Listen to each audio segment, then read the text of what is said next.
Alors voilà, bon, euh, réaliser des tests unitaires. On voit ici qu'on a une classe festival qui hérite de la classe événement et qui est en relation aussi avec la classe stand. Ici, on a une array list de stand, euh, d'où l'association. La classe festival implémente l'interface computable. On peut le voir ici. Quoi d'autre? Quoi d'autre?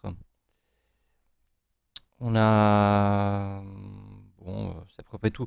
À peu près tout donc pour cette classe.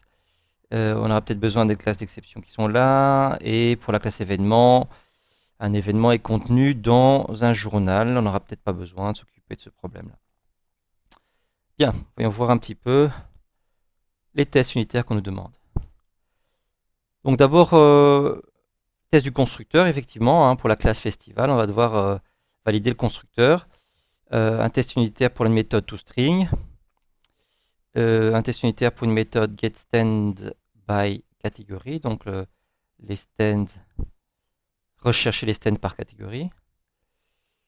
Euh, compute capacitive, calculing capacité totale stands du festival. IsOverflow, oui, voilà, donc 1, 2, 3, 4, 5 tests unitaires. Très bien. Commençons avec le test du constructeur. Je commence d'abord par créer un projet Java. Voilà, je vais l'appeler donc unit test euh, festival. Voilà, JDK 8, GR8 et voilà. Je crée un dossier de code source pour mes tests. Voilà. Et un pactage. On va faire simple, le pactage POO. Même chose, pactage PO également dans le dossier source.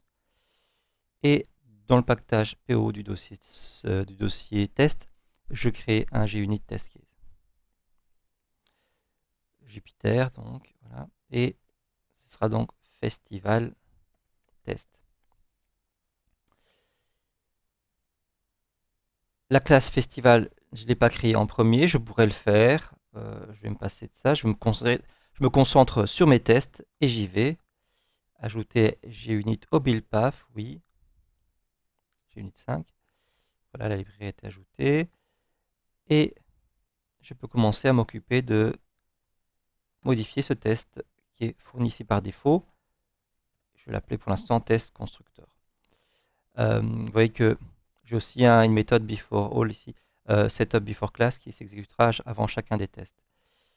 Ce que je vais faire, c'est juste vous montrer que ici, si j'ai un système mode println, euh, ok, et que ici, je mets test 1 et que j'ai un deuxième test que j'appelle test 2.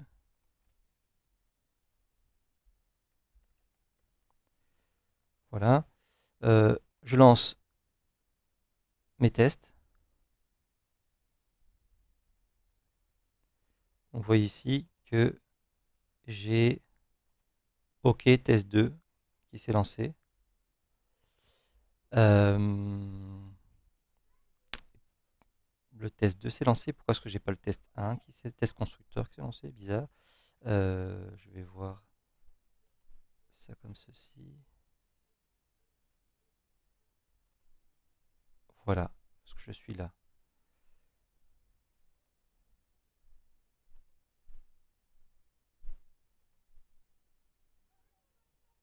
Voilà. OK test 2, test 1. Donc before all, une seule fois avant tous les tests. Je mets mon curseur ici, là. Je lance mes tests unitaires. Ils se lancent tous. Je mets mon curseur ici, là. Je lance. Voilà. Étrange. Hop, hop, hop.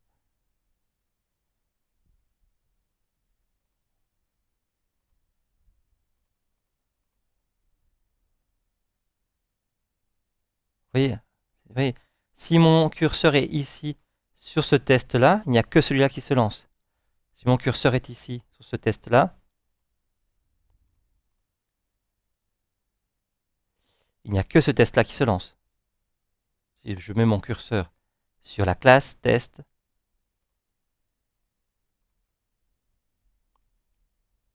tous mes tests se lancent.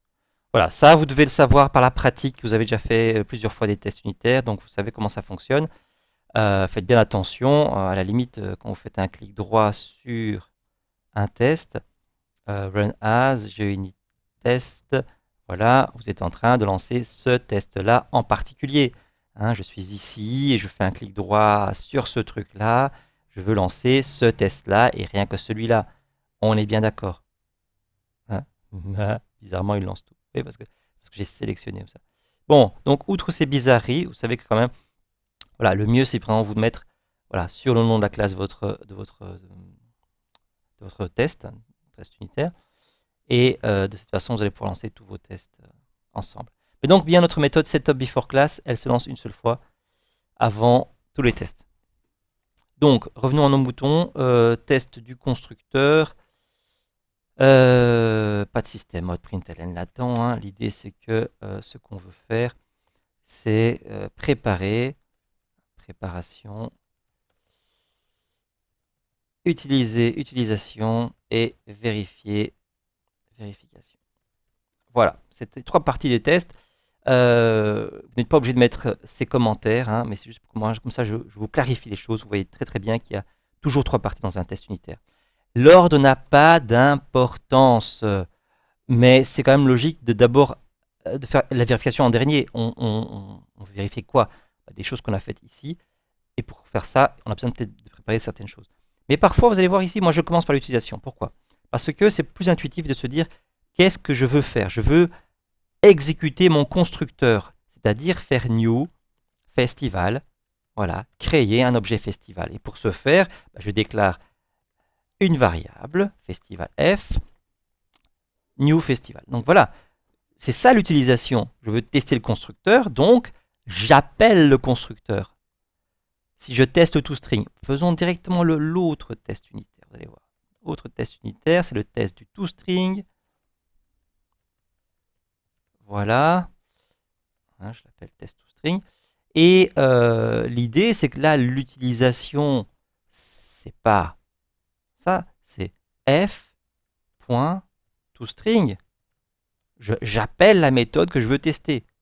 Et là, c'est le toString que je veux tester. Donc, dans cette partie utilisation, j'exécute, j'appelle la méthode que je veux tester. Mais pour que ça marche, pour que je puisse appeler le toString, ce f doit exister. Mais donc, du coup, en préparation, je vais déclarer un objet f. Pour que, à ce moment-ci, j'ai pas d'erreur. L'objet f est créé ici, et donc je peux faire f.toString à cet endroit-ci. C'est logique. Okay, donc la partie préparation permet d'avoir la possibilité d'exécuter quelque chose. On prépare tout ce qu'il faut pour qu'on l'exécute ensuite. Mais vous voyez que donc, si je reviens ici, là, moi, ce que je veux tester, c'est justement la création, hein, le constructeur. Donc, il est dans la partie utilisation et non pas dans la partie préparation. Je reviendrai plus tard sur le toString, mais c'est juste pour expliquer la différence entre ces deux zones. Donc là, je veux tester le constructeur. Donc, j'appelle new festival. Et puis, je regarde un petit peu quelles sont les contraintes. Hein. Il doit hériter de la classe événement. Très bien. Ça veut dire quoi? Ça veut dire que je pourrais affirmer, assert true, que f est une instance de événement. Je peux déjà mettre cette assertion en place parce que on me demande à ce que voilà, festival hérite de la classe événement. Donc tout objet créé sur base du type festival doit être de type événement aussi. C'est ce que j'affirme ici. Alors, vous voyez qu'il y a des codes d'erreur ici, évidemment. Festival n'existe pas, donc je vais utiliser le quick fix pour créer rapidement la classe festival. Voilà, je choisis de bien changer de dossier. Je vais dans le dossier code source ici, src, finish. Voilà, la classe est créée. Si je reviens dans le package explorer, je peux voir que la classe est créée ici. Ok. Je reviens dans mon test unitaire. La classe événement également doit être créée avec le quick fix. Voilà. Change de dossier. Dossier source. OK. Voilà. Et puis ici, donc j'ai une petite erreur qui est introduite. Je peux donc corriger en disant extends événement. Voilà. Ce qui annule l'erreur de ce test. Vous me direz, j'aurais pu faire ça avant. Oui, j'aurais pu d'abord créer les classes événements, les classes festival, etc. Mais je peux aussi le faire au fur et à mesure que je crée mon test. Ne faire que le strict minimum nécessaire pour que mon test s'écrive correctement. Je suis guidé par mon test. Ce n'est pas les classes qui me guident, c'est mon test qui me guide dans la création des classes. Okay, je veux pouvoir créer un festival. Et ce faisant, ce festival doit être une instance d'un événement. Et c'est cette obligation-là qui m'a guidé vers l'écriture de extends événement, pas le contraire. Pourquoi? Parce que je lis les recommandations qu'on m'impose. Voilà, il faut que... Et je traduis ce texte en français en code, d'abord en code du côté du test unitaire, et ensuite en code du côté des classes sources. Bref. On avance, avançons. Un objet festival se définit par les champs non stand, qui est une simple liste de stands. Ok, il y a deux champs, non et stand. Donc, à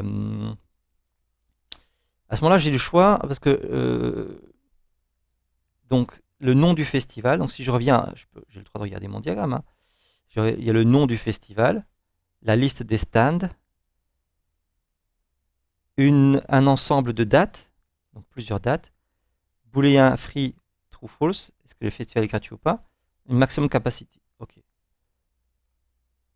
Donc, le nom du festival, je me dis, mais j'ai envie de créer un festival, mais il faut quand même que je donne le nom du festival, sinon il n'y aura pas de nom. Donc, je vais dire que je mettrai toujours ici un nom. Voilà. Je mets un nom et qu'est-ce qu'on me dit? Et alors, les stands. Et a priori, quand je crée un festival, il n'y a aucun stand au départ. Mais je devrais toujours donner un nom pour créer le festival. Alors, ce faisant, j'ai une erreur, parce que le constructeur par défaut vient d'être masqué. Vous voyez, il est masqué. Donc, je dois créer ce constructeur qui n'existe pas. Je vais créer constructeur festival string. Voilà. Et ça, c'est le nom.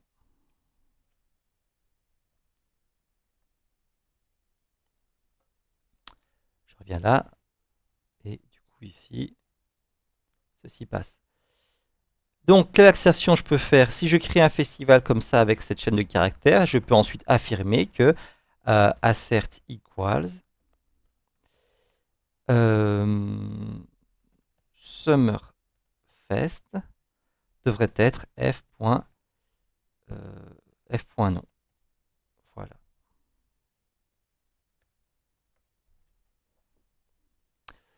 Cette propriété n'existe pas, le quick fix va me la créer. Voilà. Hop, comme ceci. Je la mets directement en private.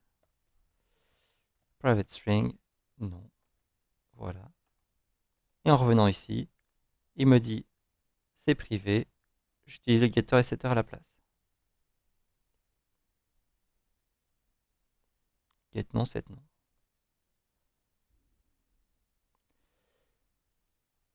Et continue. Voilà. Et donc vous voyez que du coup, f.getNom devrait correspondre à Summerfest. Si j'ai créé le festival avec New Festival Summerfest. Alors on peut considérer que ça prend un petit peu de temps d'utiliser tout le temps le quick fix comme ça. Oui, c'est vrai. Il y a quand même des choses assez basiques que vous pouvez faire à la main, à la place du quick fix. Et là, on va faire ça dans ce sens-là. Donc, au lieu de à chaque fois générer le nom des champs, les getters, les setters, comme ça, à travers le quick fix, allons-y gaiement, on peut écrire ses propriétés. Les propriétés de mes classes, ça ira plus vite si je les écris moi-même. Donc, une array list de stand. C'est parti. Private array list stand stands. Voilà. Private treeset de local date. Treeset local date. Ensuite, private boolean free.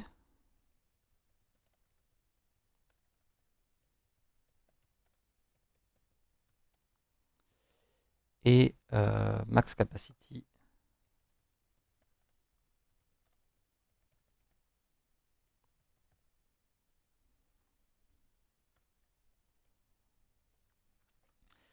Donc, en travaillant comme ceci, on va pouvoir du coup gagner plus de temps. On utilise le quick ici pour importer rapidement la classe ArrayList, la classe TreeSet,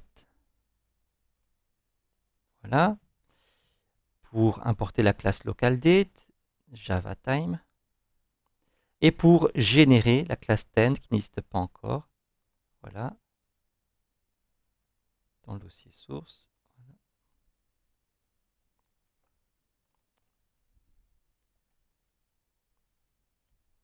Voilà.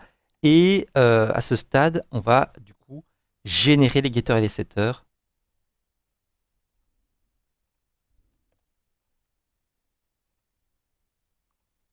Pour ses propriétés. Les dates, free, max capacity, stand.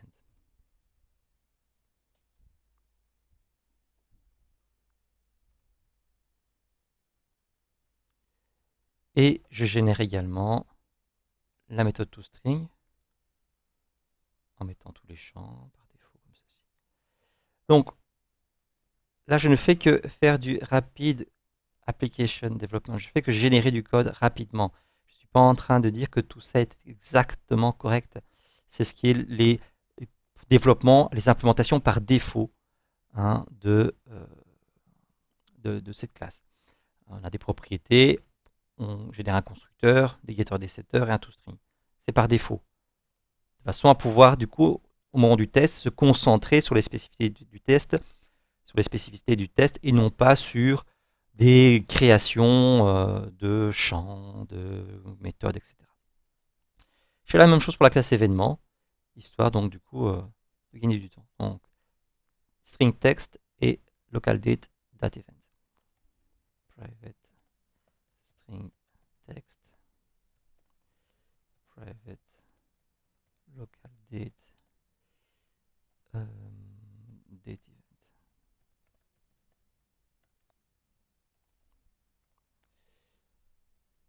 J'importe, je génère constructeur using field, voilà. Je génère getter et setters, toString, et je sauve. Pour la classe stand, je fais la même chose. Un stand titre, catégorie, capacity.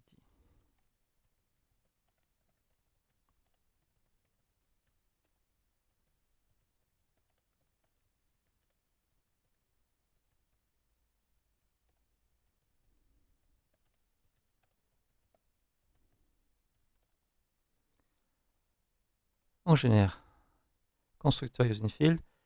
Le titre du stand, sa capacité, sa catégorie, pourquoi pas tout mettre. Oui, voilà. Les getters et setters.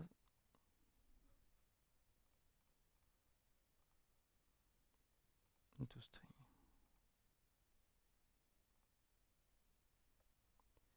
Voilà. Alors, je remonte sur la classe festival. J'ai une erreur ici. Euh, Évidemment, comme j'ai mis dans l'événement qu'un événement se crée avec un texte et une date, il lui manque ici ce qu'il lui faut, texte et date. Je pourrais soit fournir ici un constructeur par défaut, sans rien, soit ici invoquer un événement, donc super, avec un texte et une date. Le texte étant le nom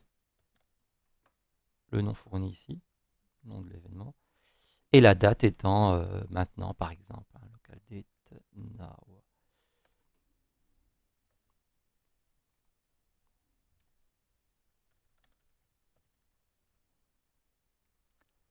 C'est juste éradiquer les erreurs, tout simplement. Voilà. Un événement doit être créé avec un texte et une date. Un festival est un événement, donc j'appelle super, je crée cet événement avec le nom du festival comme nom d'événement et la date de maintenant, d'aujourd'hui, comme date. Et ensuite, on s'occupera des autres propriétés puisque le constructeur doit initialiser les propriétés de l'objet. Hein. C'est ça le to-do, le sens du to-do ici. Mais je m'arrête là, je ne suis pas en train d'implémenter la classe, je suis en train de faire le test. Tout ça, c'était préparer, euh, concevoir rapidement la base de chacune des classes pour que lorsqu'on crée le test, en fait, on ait moins de difficultés, qu'on n'ait pas à tout générer avec le quick fix, ce qui nous ralentirait un peu trop. Vous voyez ce que j'ai, je me suis concentré sur stand, événement, rapidement générer festival. Je ne me suis pas occupé de journal, je n'ai pas vraiment besoin de ça pour faire festival. Ok. Je m'occupe que des choses un peu limitrophes ici et éventuellement j'aurais certainement besoin de faire l'interface également euh, pour un des tests plus tard. Donc, là. Pourquoi pas la faire maintenant, tiens, l'interface computable.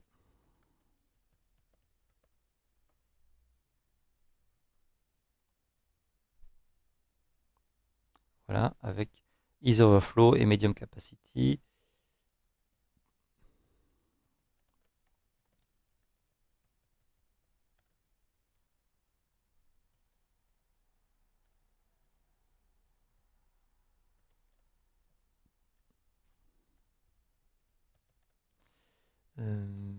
Et alors ça, si on regarde ici, c'est un int.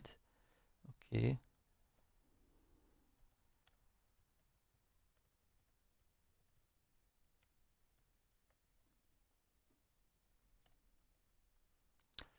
Voilà, et je ne m'occupe pas de plus de ça. C'est vrai qu'il y a des choses à faire là, les méthodes statiques, mais ce n'est pas le but pour l'instant. Je ne suis pas en train de faire ça. Je suis en train de créer rapidement ceci pour pouvoir être à l'aise et faire mon test pour festival. De même, je sais que j'aurais besoin, regardez, j'aurais besoin de tester une exception ici, une valide date exception.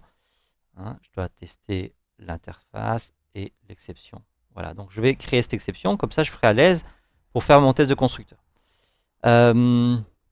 Donc une nouvelle classe qui est une runtime exception. Invalid date exception de type runtime exception. Voilà. Ok. Et constructeur from superclass. Voilà. Voilà, oui.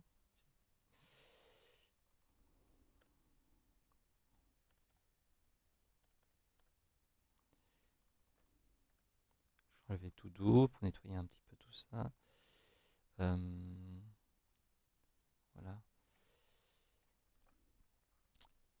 Et j'aime pas trop arc0. Hein. Normalement, ce serait message. Mais ça, je suis pas obligé je suis pas obligé de le renommer. Juste que je trouve ça un peu plus intéressant. Ah, et là, c'est cause. Quelle est la cause?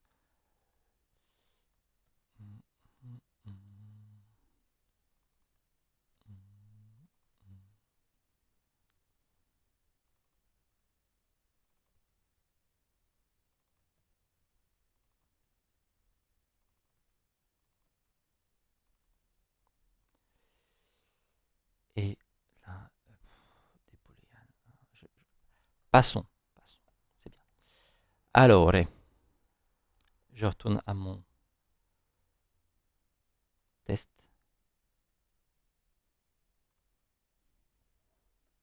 Je suis prêt maintenant. Donc, vous voyez l'approche ici que j'ai d'abord adoptée au début, c'est générer les choses au fur et à mesure par le quick fix. C'est pas très rapide. Donc, j'ai abandonné cette approche-là et ce que j'ai fait, c'est que j'ai créé rapidement chacune de mes classes, l'interface et la classe exception, histoire d'avoir moins de blocage lors de l'écriture du test unitaire. Mais j'ai généré ça très vite. J'ai écrit les propriétés, et puis je génère le constructeur, les getters, les setters, le toString. Suivant, les propriétés, je génère le reste, etc. Voilà. Donc maintenant, on est prêt à continuer. Donc imaginez que j'ai bien fait ça avant. Donc au moment où en fait j'écrivais, je faisais ça, je crée mon test. Et ben, j'étais tranquille à ce moment-là, je peux très bien faire new festival. Voilà. Je crée un festival F, new festival. Et tiens, il faut que je lui entre quelque chose. C'était quoi encore? Ah oui, je dois lui donner un string. Oui, le nom du festival. Et j'y mets, voilà, Summerfest. Et vous voyez que dans ce sens-là, je peux avancer et je peux commencer par mes vérifications. C'est-à-dire que je vérifie assert true que f est une instance d'événement. Dites, ne faites pas bêtement f est une instance de festival, ça n'a aucun sens. Bien sûr, on vient de le dire que f est un festival. Ça, c'est complètement idiot de faire cette assertion-là. Ok, ça ne sert à rien, puisqu'on l'a déjà déclaré comme festival. Nous, ce qu'on veut savoir, c'est si, étant donné qu'on a créé un festival, est-ce que cet objet f est aussi un événement, puisque on veut qu'il y ait un héritage. Et ce test, si je le lance, va échouer lamentablement. Voilà. Oh là, pourquoi est-ce qu'il n'a pas échoué? Pourquoi il n'a pas échoué? Mon petit test. Il a déjà mis ça. J'avais déjà mis ça. Le but, c'était qu'il échoue parce que j'avais pas ça. Donc, en l'absence de l'héritage, on a même pas l'échec parce qu'on a déjà l'erreur. On ne peut pas écrire ce code-là, ce qui nous oblige à mettre l'héritage au niveau de festival pour pouvoir avancer ici. Ok, avançons, parce que ça on a déjà fait. Assert equals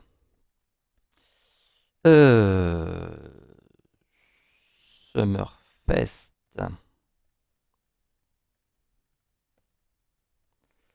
devrait être f.getNom. Et là donc j'ai directement accès au getter, c'est bien.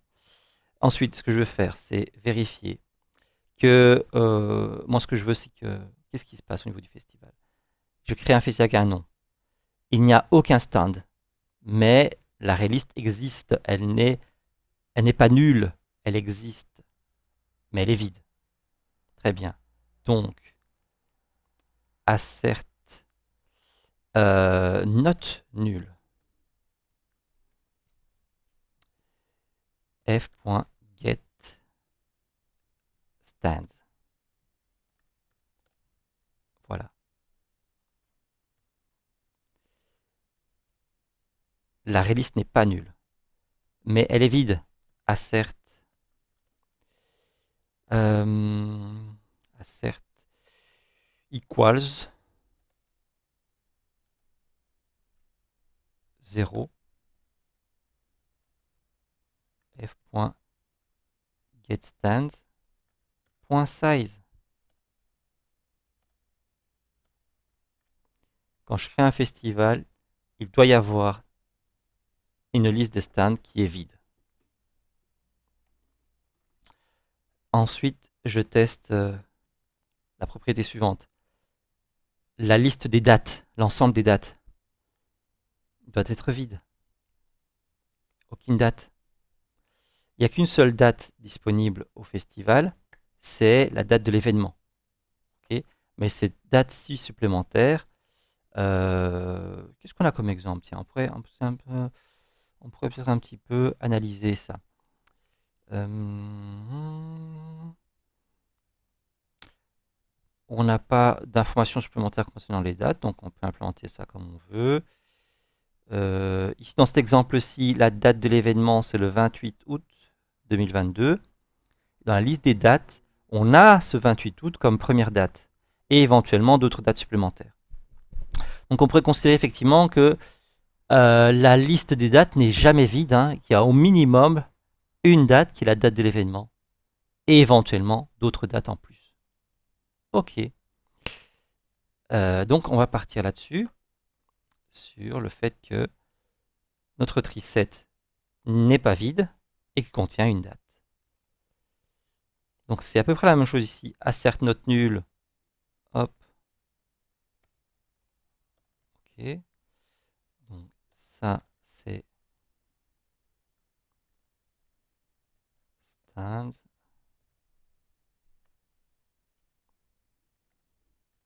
Ça c'est le nom. Ça c'est les dates. Ok. Assert note nulle. F.get dates. Ok.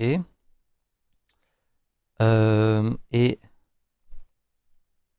get dates.size doit être de 1.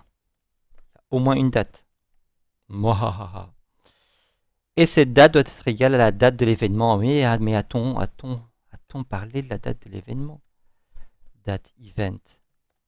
On n'a pas parlé de ça. Assert equals.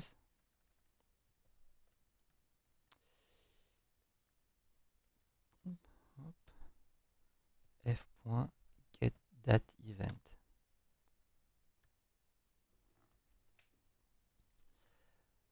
Petite pause pour recharger la batterie parce que sinon ça va s'éteindre, je vais tout perdre.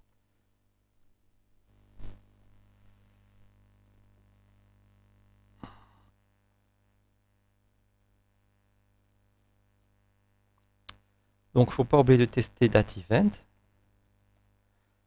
Donc assert equals f.getDateEvent. Donc la date de l'événement, c'est la date d'aujourd'hui. Donc on va dire qu'on aura un objet, par exemple un objet today, qui sera en préparation ici, local date today, qui sera local date now. Voilà, vous voyez que là j'ai besoin de créer un objet qui correspond à la date d'aujourd'hui pour pouvoir l'utiliser ici dans cette intersection. La date de l'événement correspond à la date d'aujourd'hui. Si je crée un festival sans donner de date, ce festival aura le nom qui est fourni et la date d'aujourd'hui. Les stands ne seront pas nuls, mais il n'y en aura aucun dans la liste. Les dates ne seront pas nulles, il y en aura au moins une. Et cette date-là doit correspondre à la date de today. On y va. Assert equals today f.getDates et get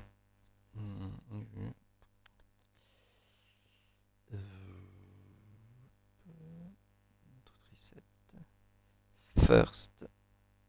Voilà.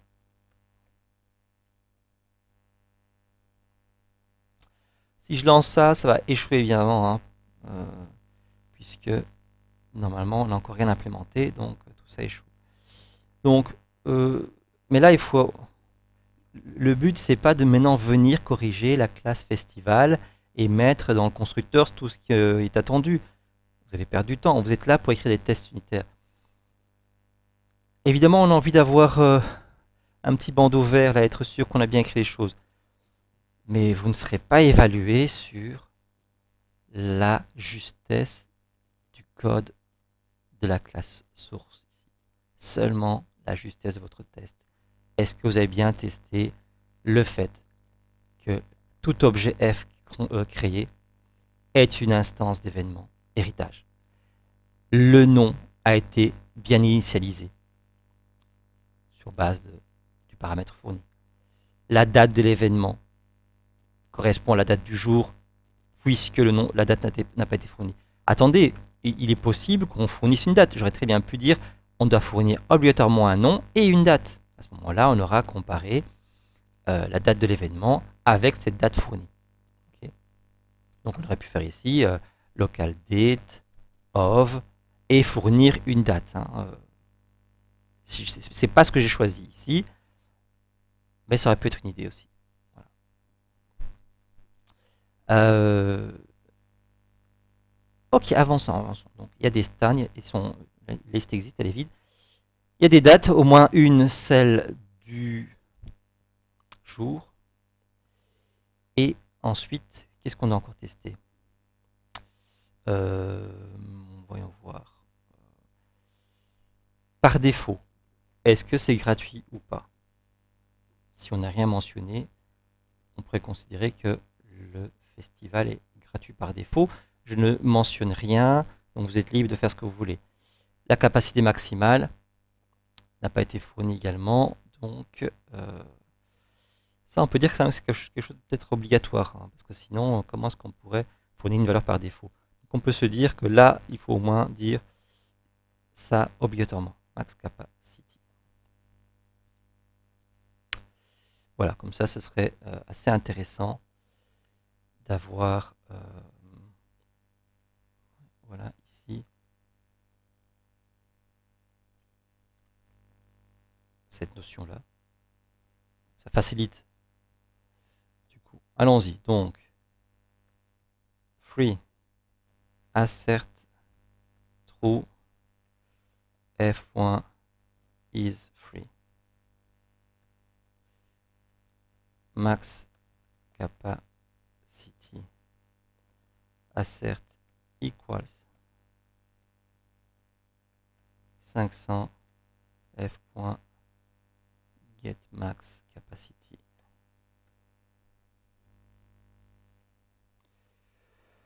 Voilà. Je pense avoir passé en revue les différentes propriétés.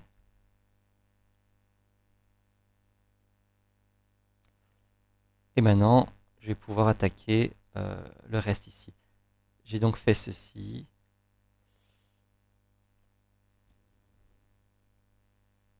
Ouais, une array liste de stand. N'est pas nul. J'ai pas parlé de la notion de stand. J'aurais pu dire, voilà, n'est pas nul et c'est une array list de stand. Donc je pourrais dire assert true f.get stand. Je suis pas au bon endroit, pardon. Je vais mettre ça ici.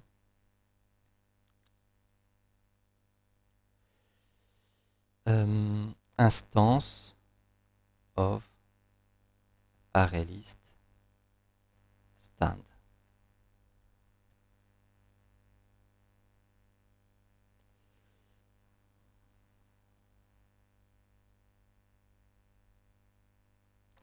Array list, tout simplement. Je ne peux pas aller sur stand. Voilà, et j'importe. Voilà. Donc ça, je peux faire. La liste des stands n'est pas nulle et c'est une array list pour imposer cette implémentation-là, par exemple, de taille 0. Voilà. Mais si vous oubliez l'une ou l'autre chose ici, c'est pas grave. Moi, l'important, c'est vraiment que vous testiez bien chaque propriété de façon assez intelligente, pertinente. Quoi. Elle implémente l'interface computable. Alors, ça c'est facile. C'est exactement comme ici un app. Donc ici, je vais le mettre là. Instance of computable. Voilà. Et je vais ensuite, lorsque vous ajoutez à un festival une date, antérieure à la date de l'événement, il faudra lever l'exception. Invalide date exception.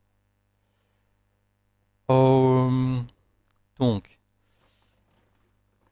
alors ça correspond à un constructeur un peu plus fourni. On va voir ça dans un deuxième temps. Bon, vous voyez ici, d'abord, je ne m'occupe pas, je peux le faire, hein, d'ajouter implement computable. Je peux le faire, mais ce qui compte pour moi, c'est que voilà, vous fassiez ce qui est vraiment nécessaire ici pour que votre test puisse se lancer. Par exemple, l'héritage ici, je suis obligé d'écrire ça. Parce que si j'ai pas ça, j'ai une erreur ici. Je ne peux pas avancer dans mon écriture. Donc, je fais vraiment ce qui est nécessaire. Hop, je sauve pour que mon test ne contienne pas de faute de syntaxe. L'implémentation de l'interface ne pose aucun problème. Je ne suis pas obligé de venir ajouter ici implement computable. Je rappelle, pour que mon test fonctionne, se lance. Pas pour que mon test marche, mais pour qu'il fonctionne, je ne suis pas obligé d'ajouter ça. Voilà, ok, on est bien d'accord. Alors, occupons-nous maintenant de faire un deuxième test constructeur. Ce test constructeur-ci, c'est with name, par exemple, with name and capacity. Je l'appelle et je dis should succeed. Voilà, et j'en fais un deuxième. Et je reprends à peu près tout ça. Il ne faut pas tout ça, mais j'effacerai ensuite. Je fais un deuxième test constructeur. With name.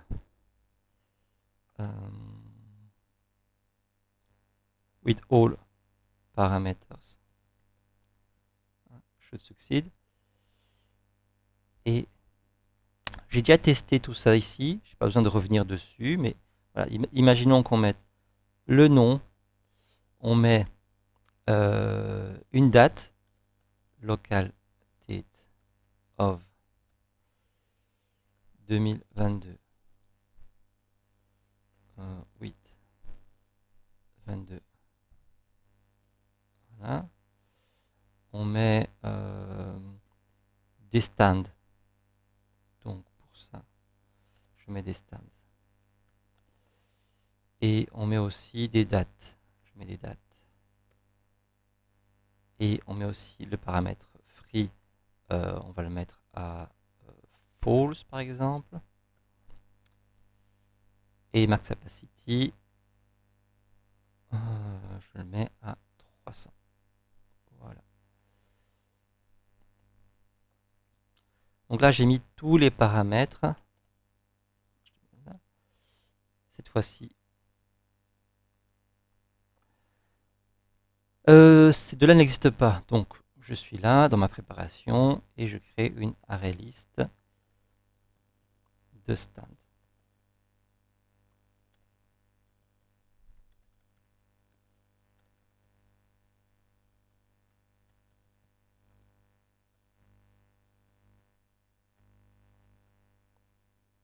Voilà.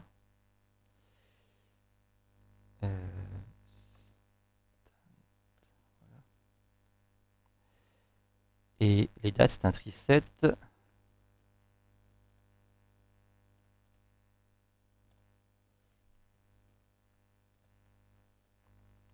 local date.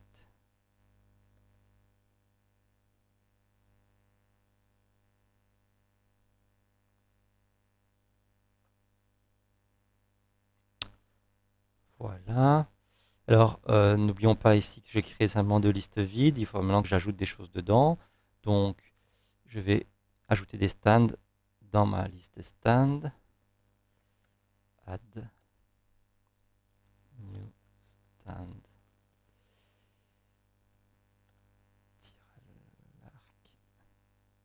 Voilà. Pour rappel, un stand a un titre, une catégorie, une capacité.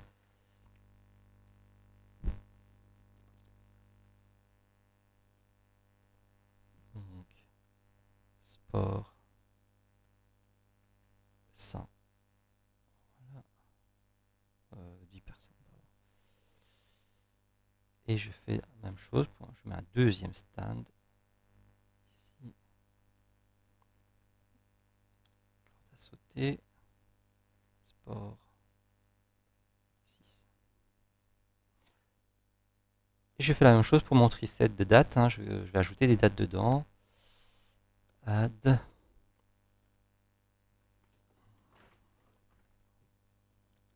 Local date of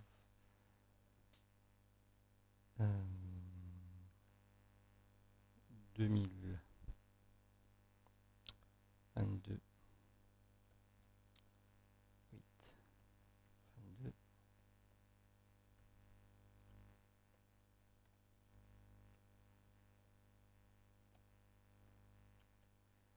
et le 23 et le 24. Deux stands, trois dates. La première date correspond exactement à la date de l'événement. Donc ça c'est bon, c'est ce qu'on demande. Et puis il y a d'autres dates. Voilà. Maintenant, ce constructeur-ci n'existe pas. Je le crée dans la classe festival. C'est le nom du festival. Ça c'est la date de l'événement.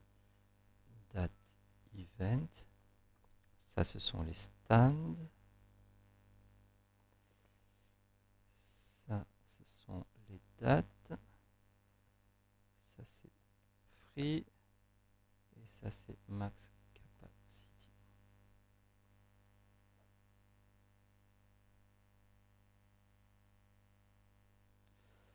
Et ici j'appelle super. Et au lieu de passer ça, le nom et la date event, passer en paramètre. Je vais pas plus loin, je m'occupe pas de faire que ce constructeur, tout comme le premier ici, soit correct et parfait. J'écris juste le minimum, et puis je reviens à mon test unitaire. De toute façon, ce qu'il n'y a plus de faute ici. Je peux créer un festival en lui donnant le nom, la date de l'événement, une liste de stands, une liste de dates, s'il est libre ou pas, s'il est gratuit ou pas, et la capacité maximale du festival. Ce faisant, je fais mes vérifications. C'est une instance de événement. J'avais déjà fait ça dans l'autre test. Dans l'autre test, je ne suis pas obligé de répéter ces vérifications-là. Mais si vous voulez, à la limite, je pourrais éventuellement garder tout ça. Hein, voilà. Le nom ici correspond. On peut même changer automne.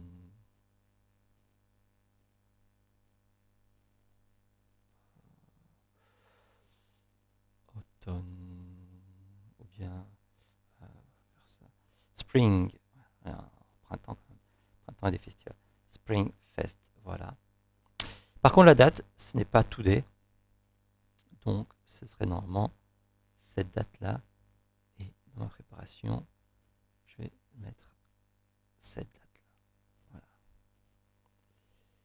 Voilà. Date event.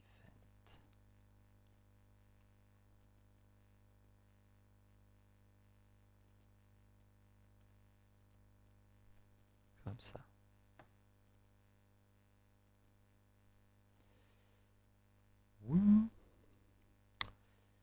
Donc, date event.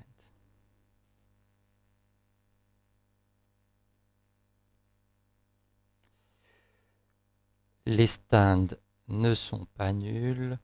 C'est une array list. La taille n'est pas de 0. Elle est de 2. Il doit y avoir 2 stands. Le premier doit avoir comme titre tir à l'arc. Par exemple.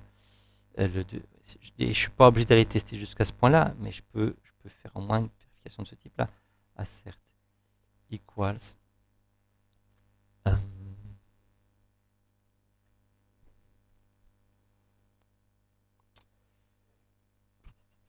tir à l'arc correspond à f.getStand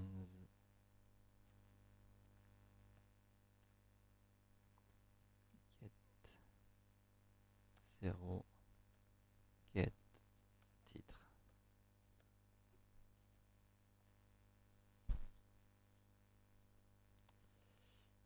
Par exemple, est-ce que j'ai pas un autre insert non.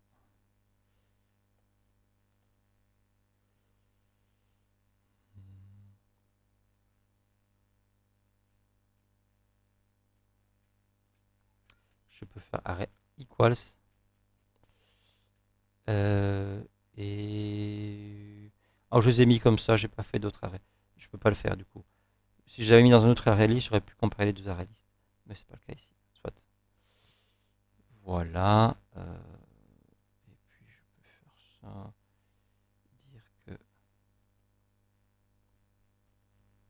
corde à sauter correspond au titre du deuxième stand. Voilà. Au niveau des dates, il y a au final 3 dates. Voilà. Et la première date correspond à la date de l'événement, puis le 23, puis le 24.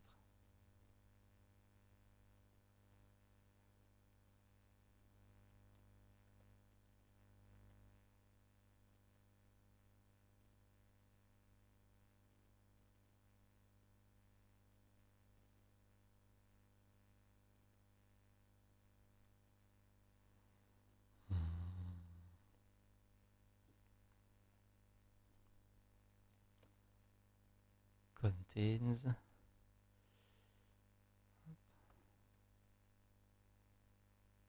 Donc je vais faire plutôt un insert row. Voilà.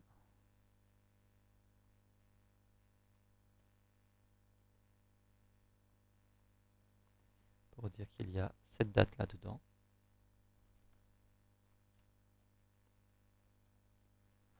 Et cette date là-dedans.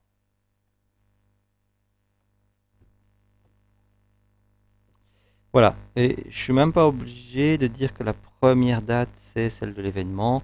L'ordre n'a pas forcément d'importance dans cette liste de dates. Hein.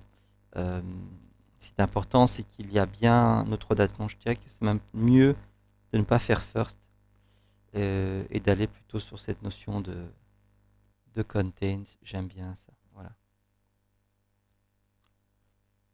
Je vais faire ça comme ça. Voilà. L'ensemble des dates du festival est de 3 éléments. Il contient la date de l'événement et la date du 23 et la date du 24. Voilà, qui importe l'ordre de ce triset. Il n'est pas free, donc là c'est plutôt un insert false que je vais faire. Et sa capacité maximale est de 300, puisque j'avais mis 300 ici.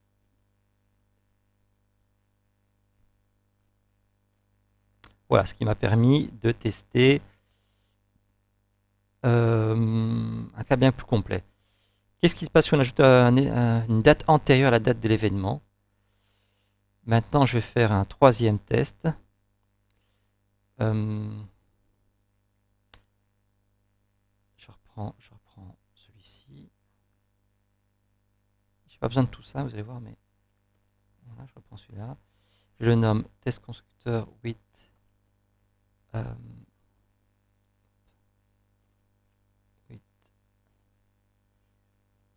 bad date should fail.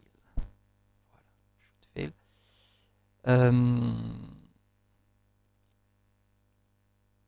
Ce qui m'importe, c'est de créer un festival, de donner des dates. Parmi ces dates, il y a une mauvaise date. Donc,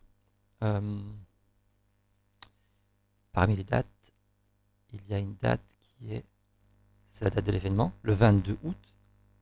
Et là, je vais mettre le 1er août. Oui. date antérieure à la date de l'événement.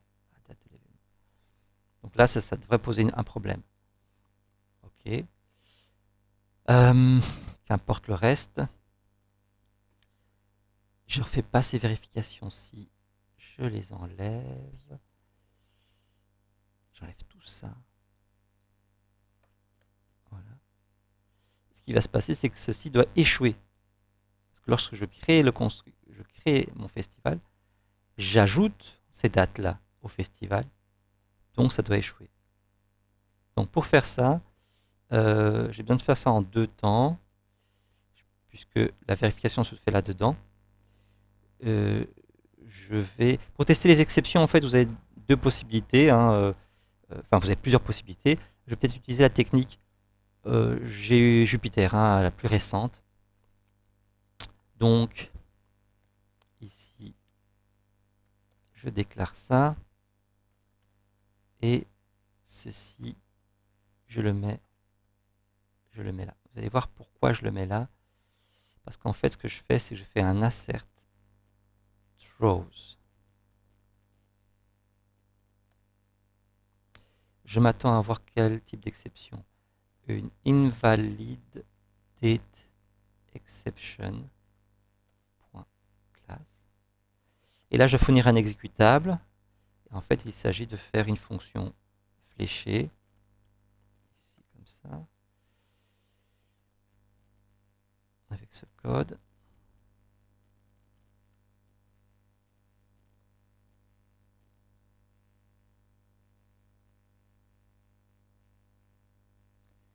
Alors, pourquoi ce F final, oui.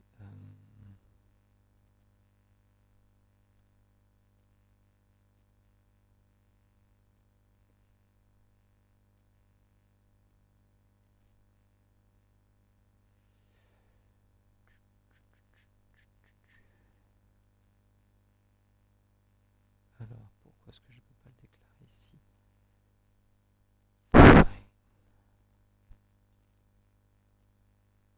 Oui, non, pardon. Donc, ici, si je mets festival F,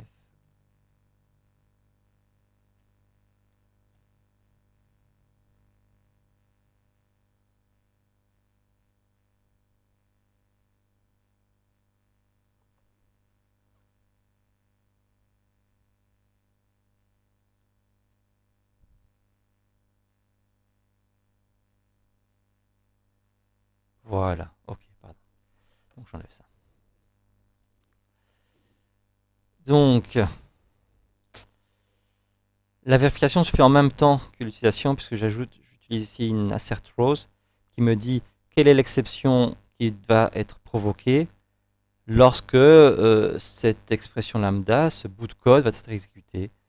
Et donc ici, fonction fléchée, parenthèse flèche accolade, et vous mettez dans l'accolade les instructions, donc ici typiquement il n'y en a qu'une, qui vont provoquer cette exception. Voilà. Et c'est tout. Hein.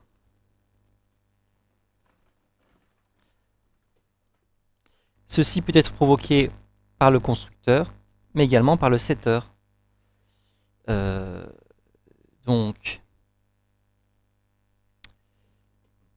je ne vous demande pas de le tester, j'ai demandé juste de tester le constructeur, mais pour bien faire les choses, je pourrais également ajouter un test.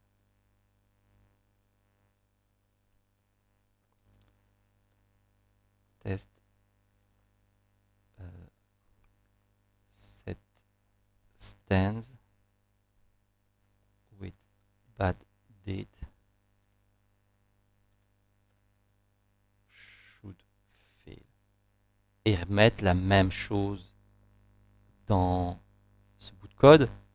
Après l'appel, donc, l'idée c'est qu'on a un F, on fait set stands dessus et on lui fournit cette date et on lui fournit des dates incorrectes. Cette date. Voilà, et ça devrait aussi donc c'est la même chose. Donc voilà, je vais pas aller plus loin Euh, je ne vais pas répéter ce bout de code-là, je ne vous demande pas de le faire, on n'a pas le temps. Et ce qui me compte pour moi, comme c'est la même chose, c'est que vous ayez compris comment est-ce qu'on teste une insertion. On fait une insertion pour vérifier une exception, quoi. Voilà. Donc, juste se concentrer sur le constructeur, parce que je ne demande que ça, vérifier ça dans le constructeur, nulle part ailleurs. Je sais bien que vous n'avez pas le temps de faire vraiment une couverture de test complète lors de l'examen. Voilà. Et donc, vous avez ces trois méthodes, ces trois tests. Vous n'êtes pas obligé de... et je dirais, en fait, peut-être le plus intéressant, c'est de commencer par celle-ci, celle qui a vraiment tous les paramètres, hein, tous les paramètres. Et de toute façon, est-ce que vous vérifiez absolument tout? Le premier qu'on a fait, finalement, on lui donne un nom et une capacité. Bon, bah, en fait, c'est une version minimale. Donc, en réalité, si on pense bien les choses, on commencerait par un test du constructeur full paramétré. Je vais le mettre en premier. L'ordre n'a aucune importance, mais c'est pour qu'en fait, vous voyez bien un petit peu dans quel ordre est-ce qu'on pourrait imaginer les choses quand on implémente. Tous les paramètres en premier. Et vous testez toutes les propriétés, tous les effets secondaires qu'on attend. Ensuite, celui des cas particuliers. Si je donne que le nom et la capacité, ok, je ne dois plus revérifier l'héritage et l'implémentation de l'interface. J'ai déjà vérifié ça au préalable. Je ne dois plus vérifier le nom.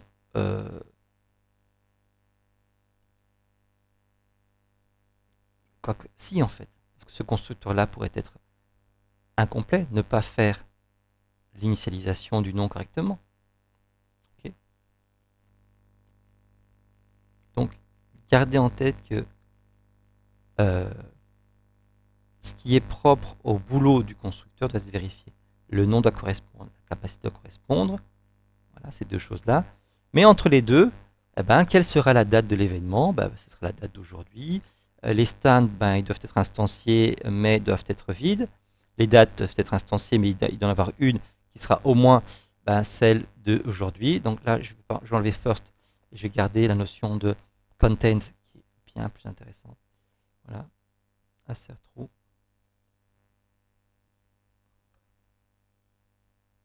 Ça, c'est mieux. Et tout et que l'événement est gratuit par défaut. Voilà. Bon allez, avançons. Beaucoup de discussions autour de ce constructeur. Vous faites une méthode qui teste un constructeur full paramétré, et puis une deuxième méthode qui teste un constructeur avec moins de paramètres, si c'est le cas, si c'est demandé. Si c'est pas demandé, vous avez fini. Et un troisième qui teste les cas d'erreur levée d'exception. Voilà. C'est typiquement ça.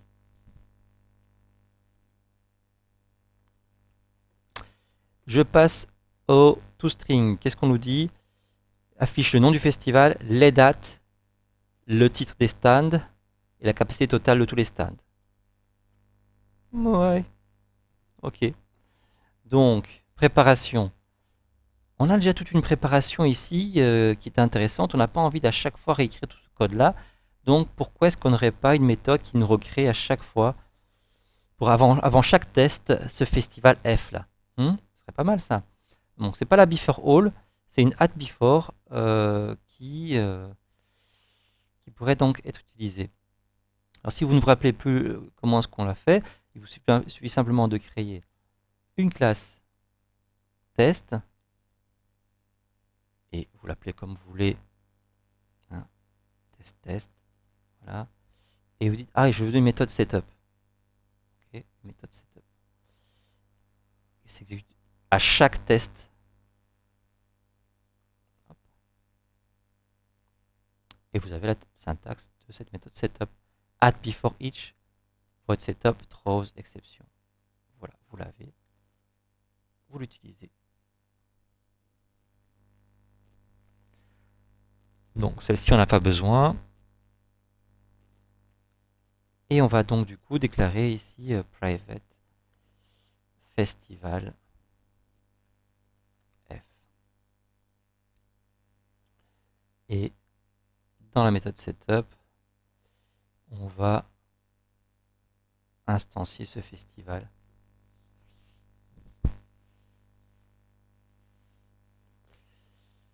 Euh,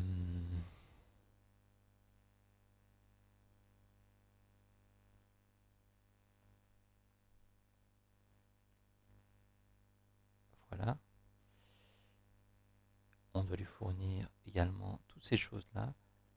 Local date, stand date.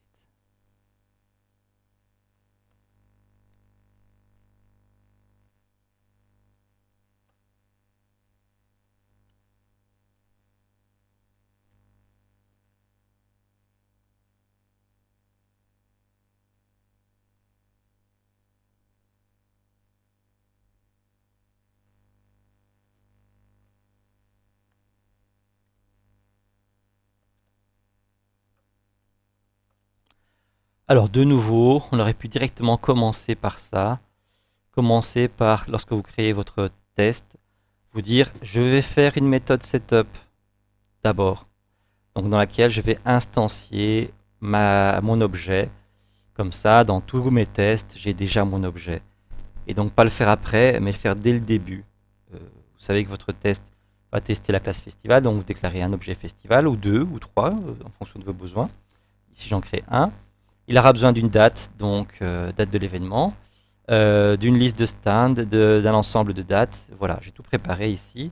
Et dans mon setup, ben, j'initialise la date de mon événement à une date par défaut. On va peut-être par exemple dire que par défaut, ce sera la date d'aujourd'hui. Voilà, now.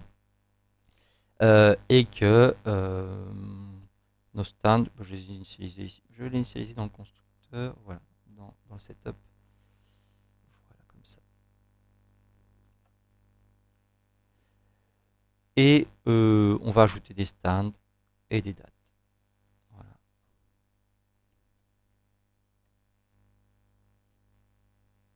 Avec mon setup est prêt. Et donc je pourrais un peu effacer, supprimer ici. Mais je ne vais pas le faire parce que ceci fonctionne. J'ai pas envie de casser ce code-ci. Ce que je veux, c'est simplement avoir un setup qui est bon pour les autres méthodes qui vont suivre. Donc le toString va s'occuper d'afficher un festival qui a lieu aujourd'hui et qui contient un stand de tir à l'arc de code à sauter et qui se donnera du 22 au 24 août 2022 avec une capacité maximale de 300. Alors, et ce festival n'est pas gratuit. Bon, c'est parti. Au niveau utilisation, F toString, c'est ça. Et F existe maintenant puisque il est dans mon setup. Donc je dois plus préparer tout ça. C'est déjà fait. Vérification, ben, le résultat de ça, c'est une chaîne de caractères, string euh, str, voilà. Et je fais un assert equals entre ce qui est attendu, expected, et l'actuel. Très bien, je vais renommer ça actual. Et ici, dans la préparation, c'est string expected. Je m'attends à quoi? Voilà, je m'attends à quelle chaîne de caractères par rapport à ce que j'ai actuellement obtenu après l'appel de toString. Eh bien, il nous faut le nom du festival. Donc, je vais mettre Summer Fest. C'est ce que j'ai mis, non? J'ai mis ici. J'ai mis Springfest. Hop, Summerfest. Voilà. Summerfest.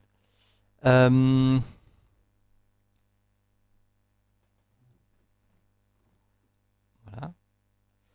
Et ensuite, il faut quoi? Les dates. Ok. Donc, imaginons qu'on ait ça comme ça. Suivi par, je sais pas moi,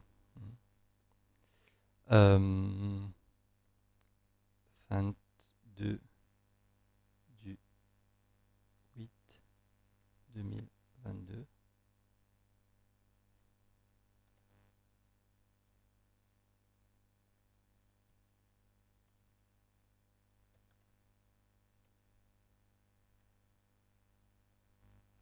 23 et 24.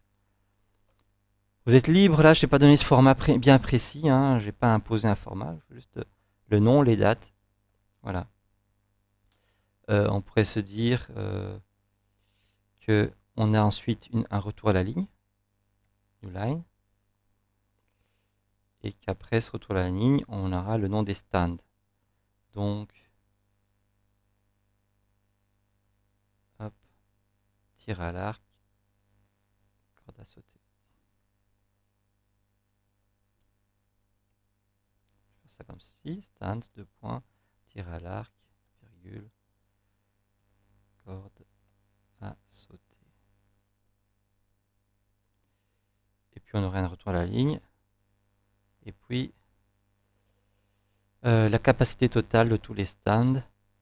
Donc si on a ici une capacité de 10 et la 6, ça fait 16 au total. Donc on va mettre capacité des stands 16 personnes. Voilà.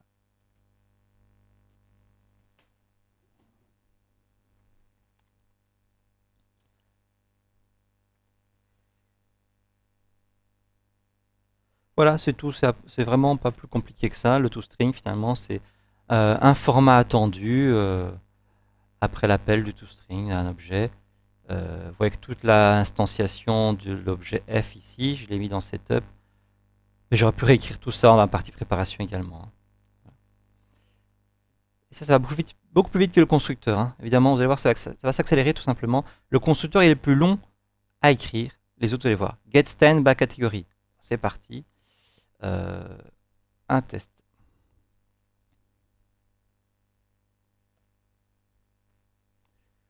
Hop. Test. Get stand by category.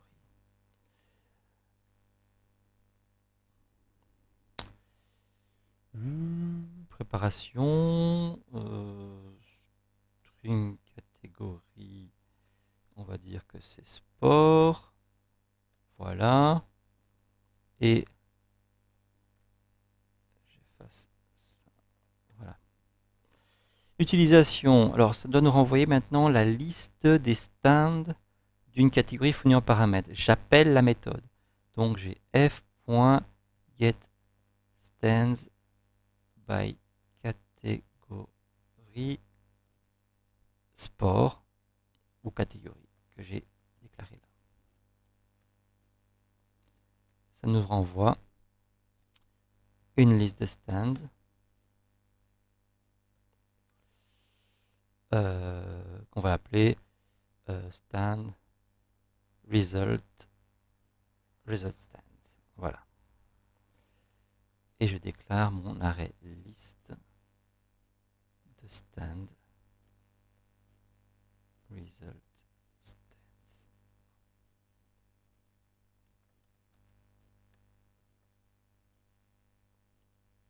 Voilà. OK. L'utilisation. J'exécute cette méthode en lui fournissant le paramètre qu'il attend, le nom d'une catégorie. Ça doit me renvoyer une array list de stand. C'est déjà ça. En fait, c'est ça la difficulté. Et c'est pas vraiment difficile, vous avez vu. Je veux voir si vous savez appeler une méthode correctement, récupérer sa valeur de retour, et ensuite faire les vérifications qui se doivent. Vous voyez ici qu'il met un message d'erreur, mais la méthode n'existe pas encore. On l'a créée. Voilà, le quick fix. Voilà. Tout ça, c'est très bien. Oui, très très bien. Et je peux m'arrêter là. Je m'occupe pas du code. C'est bon. Je continue. Et ce que je veux, bah, c'est que cette liste ne soit plus vide. Ne soit pas vide. Assert not null result stands. Assert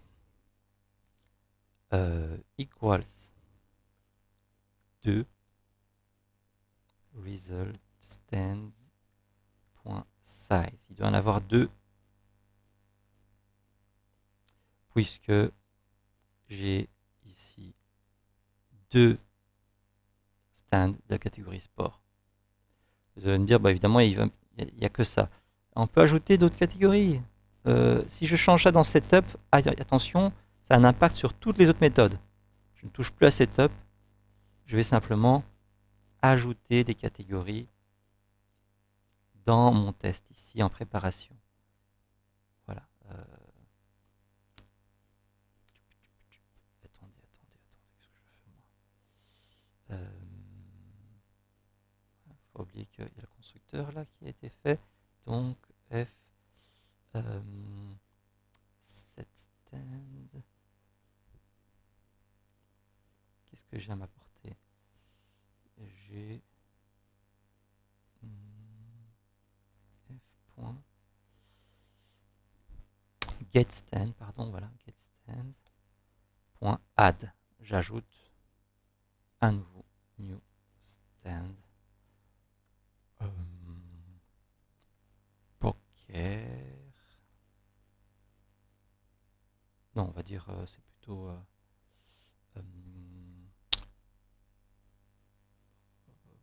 sushi. Ouais. Et c'est la catégorie food, nourriture. Hein. Voilà. On peut y mettre 20 personnes.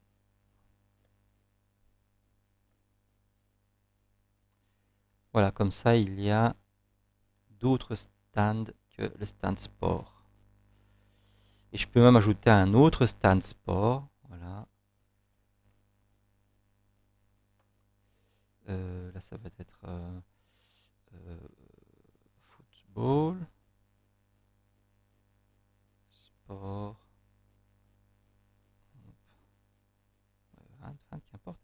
Et donc, du coup, là, je m'attends à ce qu'il y ait 3, voilà, 3 stands dans le résultat. Et non pas 4, parce que celui-là ne sera pas renvoyé.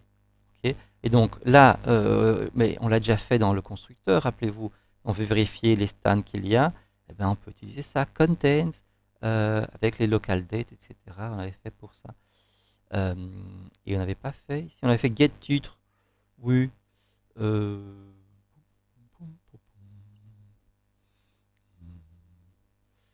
Faisons ça comme ceci, oui. Voilà. Liste. Donc on devrait avoir ça. Ok. Et en troisième position, on devrait avoir football.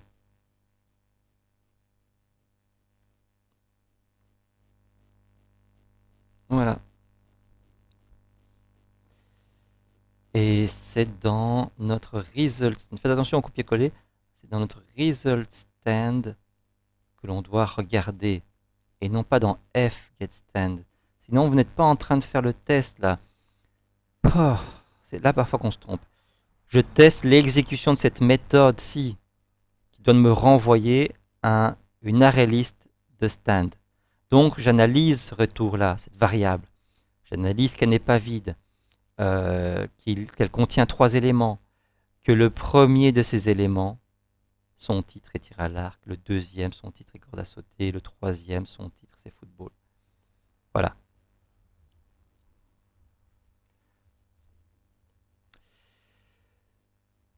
Et c'est tout pour ce test. On pourrait en faire un autre, hein, pour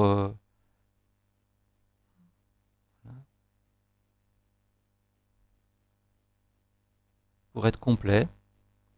Get stand by category with unknown category. Catégorie danse, par exemple. Et j'ajoute rien de plus. Voilà. Le résultat n'est pas nul, c'est une liste, mais elle est vide. 0. Il n'y a aucun stand de danse dans ce festival. Quel dommage. Voilà. Toujours penser le cas normal, les cas d'exception. Le cas normal auquel on s'attend, on a des résultats. Le cas particulier, on n'a aucun résultat. Mais ce n'est pas une erreur. La fonction, la méthode fonctionne bien. Elle me renvoie quelque chose qui me permet de voir qu'il y a 0 stand dans cette liste. Okay. Alors, compute capacity doit permettre de calculer la capacité totale des stands du festival. Alors c'est parti. Je prends ça. Je copie-colle ici. Test compute capacity. J'enlève ça. J'enlève ça. Et ici, je suis sur F. Donc c'est voilà f.compute capacity. Ça doit me renvoyer un total capacity, la capacité totale du festival, le total de tous les stands. C'est ça qui est écrit. Hein. Calculer la capacité totale des stands du festival, tous les stands du festival, le total de capacité de chaque stand. De nouveau, ceci n'existe pas, je la crée rapidement. Voilà. Et return 0. Hop. Je retourne ici. Et je fais ma vérification. Assert. Equals. 16. Total capacity. Pourquoi 16? Alors, regardons. On a ici 10 pour le stand de tir à l'arc et 6 pour le stand de corde à sauter. Total 16, quoi. Voilà, c'est pas du chinois. Mais alors, regardez, on va peut-être ajouter un autre stand avant. f.getStands add new stand. On va mettre sushi. Catégorie food. Et 20 personnes. Du coup, on s'attend à ce qu'il y ait 36 comme résultat.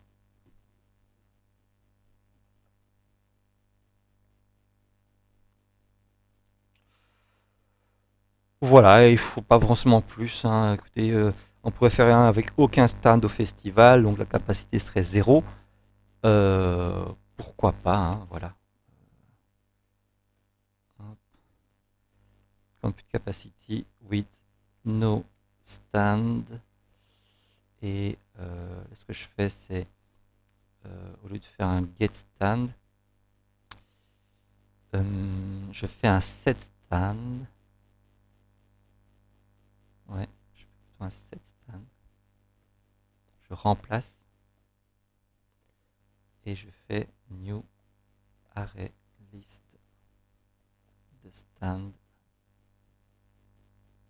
vide. Voilà. Une nouvelle liste vide. Hein. Je remplace l'ancienne. Il n'y a plus de stand du tout. Je ferai aussi. Je pourrais faire autrement. Hein. Je vais le faire autrement. Pardon. Je vais faire get stand. Point, remove all. Remove all. Et je vais lui donner. Ah, mais je vais lui donner tous les stands à retirer. C'est embêtant. Oui. Il n'y avait pas un truc plus. Il n'y avait pas un truc comme clean. Hein, clean. Clear, voilà. Ouais. Liste est vide. Ok. Compute capacity de données 0. Tout simplement. Tout simplement. Est-ce que j'aurais pas pu mettre ça dans le même test? Oui, mais il vaut mieux éviter. Il vaut mieux à chaque fois un test différent cas par cas. Comme ça, quand vous avez des erreurs ou des tests qui échouent, vous savez exactement quel est le cas qui échoue et vous n'êtes pas perdu dans un long code de test où vous combinez plusieurs vérifications de cas différents en fait.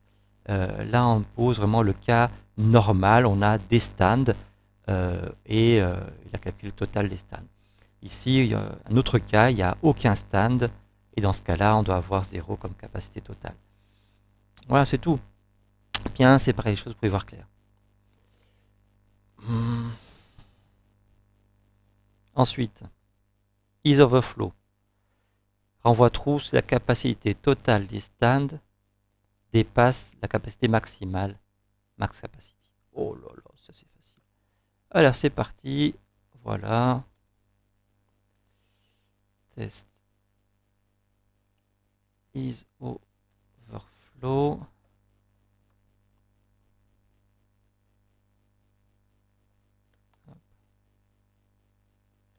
Donc ce qu'on veut c'est faire f.isOverflow. Ceci doit nous renvoyer un booléen actual. Voilà, et donc on veut faire assert equals ou assert true. Ouais, je vais faire ça plus simple. Assert true. Non, assert false. De f is overflow. Voilà, comme ça.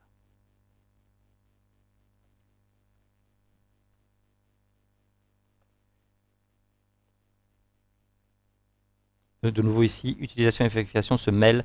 J'appelle la méthode et le résultat est directement vérifié dans une assertion. Voilà. Et au niveau préparation, c'est tout ce qui est dans le setup qui fait office de préparation. Je pourrais éventuellement ajouter d'autres stands, mais c'est pas nécessaire. Alors, isOverflow, je le génère. Boolean supplier.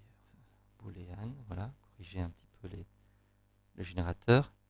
Et par défaut, on fait un return false. Voilà. Juste pour mettre une valeur correspondante au type attendu. Et puis, donc normalement, dans ce cas-ci, on a capacité de 16, total de 16, pour un festival qui peut contenir 300 personnes. Donc, isOverflow est false, normalement, dans ce cas-ci. Okay. Par contre, je fais un autre test.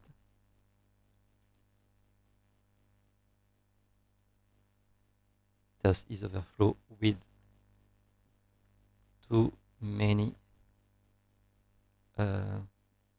with overflow with overflow. Voilà. Comment est-ce que je crée l'overflow? En ajoutant un stand. Get stand. Add new stand. Ici, c'est le stand de la fête, party, ou le dance floor, on va dire, dance floor, de catégorie party. Et on peut y mettre 500 personnes. Ça, c'est clairement, ça dépasse le maximum de 300 qui est prévu pour ce festival, puisqu'il y a maintenant 500 plus 16, 516 possibilités potentielles. Donc là, il est assert true overflow. Est-ce qu'on a bien compris l'énoncé? Elle renvoie true si la capacité totale des stands, donc chaque stand, sa capacité, 500 plus 10 plus 6, plus 10 plus 6, 516, dépasse la capacité maximale, max capacity du festival, et celle-là, c'est 300. 516 est plus grand que 300. Si vous avez du mal à vous retrouver parce que tout est dans Setup ici, rien ne vous empêche de mettre ce code, tout ce code dans la méthode, de ne pas utiliser Setup si vous voulez, mais de mettre ça dans le code de chaque test pour bien y voir clair. Mais je trouve que c'est un petit peu idiot de ne pas profiter de cette méthode setup. Hein, voilà. Donc il faut toujours se dire, ah oui, il y a setup avant, hein, qui me crée un F, qui me ajoute des stands, etc. Et là, je fais simplement ajouter un stand supplémentaire. Voilà, et c'est tout, c'est fini pour les tests unitaires. Combien de temps avons-nous pris en prenant le temps de bien commenter les choses? Je ne sais pas si vous avez remarqué, mais en réalité, ce qui était le plus long, c'était le test du constructeur. Vraiment, c'était le plus long à écrire. Tous les autres sont passés très très vite et sont assez courts au final, si on regarde bien la longueur des autres tests. Le toString, la chaîne qu'on attend, on appelle le toString. Voilà, je m'attends à ce que ces deux chaînes soient égales. La méthode getStandByCategory, ben, on a dû effectivement ajouter de nouveaux stands pour avoir d'autres catégories de stands. Mais une fois qu'on appelle la méthode, on ne fait que vérifier que l'objet résultant, son contenu, correspond bien à ce qu'on veut. Hein. Il existe, il y a 3 éléments dedans, et ces éléments-là sont ces stands-là, par exemple. Voilà. Donc c'est pas très long comparé au constructeur, de nouveau. C'est ça que je voulais dire. Hein. Ici, encore plus court. Compute capacity, c'est extrêmement court. Vous voyez, c'est à chaque fois une seule vérification. Et ici, isOverflow, bah oui, une seule vérification. Voilà. Donc si vous savez ça, si vous savez que le constructeur est plus long à écrire, est-ce qu'on aurait pu commencer par les autres et faire le constructeur en dernier? Mais oui, tout à fait. Vous auriez pu commencer par les autres méthodes et faire le constructeur en dernier. Mais c'est possible ça? Oui, c'est possible. Qu'est-ce qui nous en empêche? Qu'est-ce qui nous en empêchait? Bon, faut pas oublier qu'on avait dû pour ça simplement avoir une méthode, un constructeur full paramétré. Et il fallait pour ça aussi fournir ses paramètres, hein, donc une chaîne de caractères qui a le nom, une liste, une array list de stand, par exemple, pardon, une array list de stand, un triset de date. Tout ça, en fait, c'est juste une préparation. Et une fois que vous avez fait cette préparation, vous écrivez les méthodes les plus courtes, les plus rapides. Vous écrivez votre test de constructeur en dernier, parce que celui-là, il prend beaucoup de vérifications. Chaque paramètre est vérifié. C'est ça qui est long. Oui, d'accord, si vous faites ça en dernier, n'oubliez pas que vous avez un risque aussi au niveau de l'évaluation, c'est qu'il y a beaucoup de choses que je valide au niveau de l'évaluation. Tester l'héritage, tester l'implémentation d'interface, ça c'est important de bien avoir ces deux lignes-là, parce que c'est dans la grille d'évaluation. Okay, voilà, ça c'est un peu plus clair. Hein, ça. Bon, c'est tout, passons à autre chose. C'est tout pour les tests unitaires.